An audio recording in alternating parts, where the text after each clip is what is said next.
basically the horn riff.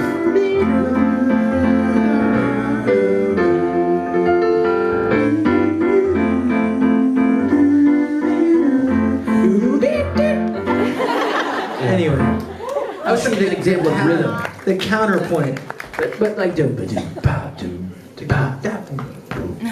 like the way that song was so defined by the pocket of the rhythm.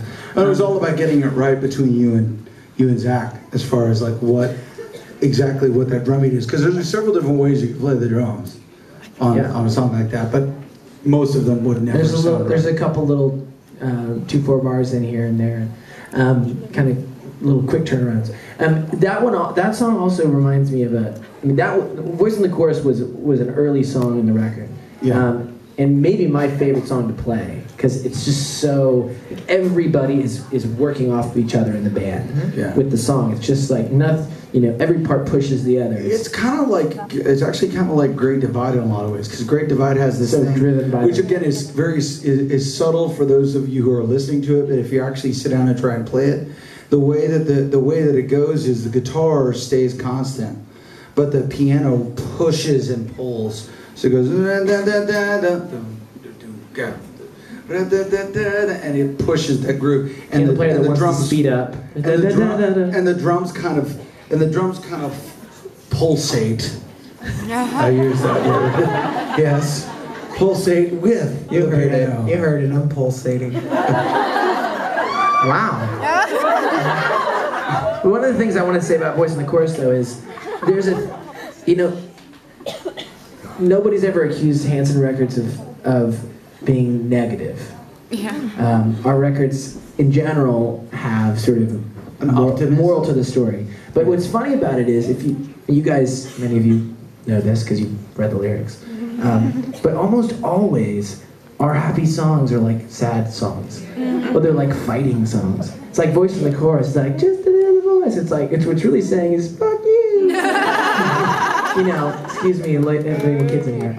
But it's like, there is excitement. It's like, honestly, it's like doing the walk in the sense of celebrating doing something. It's like, hey, we're here. Yeah, my feet are dirty. It's raining. Crap. But we're doing it. And I don't, honestly, there's very, very few songs of ours that are just straight up, I'm really happy. Even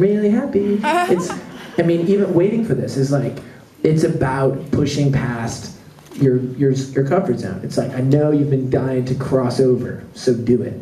And Voice in the Chorus is... And actually telling someone to do it, not even necessarily... Yeah. You're actually like pushing the person to do it. And it's sometimes you're writing to yourself, and sometimes you're writing to other people, and sometimes it's a mix. But that's what makes songs, at least for me, that's what makes songs great, is that they can mean different things to different people. And sometimes you write a song, it's like, I'm really mad about this right now. And then it becomes like, oh, I fixed it. I'm not mad anymore. Crap. And now I gotta figure out how to say that in a way that goes past me just being frustrated with something, and make that song that started off as like a venting song into a story song.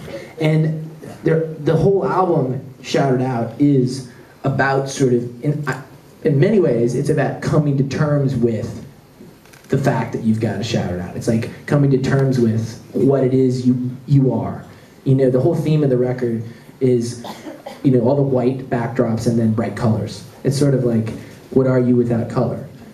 Just throw some paint on the wall. Just forget about it. You're yellow. Just throw it against the wall.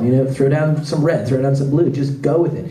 You're not going to change your stripes. So go big or go home. Be a zebra, as they say in NASCAR. And in a lot of ways, like our sound and what we do on records. Me, I'm a Bengal tiger. It's just sort of my thing,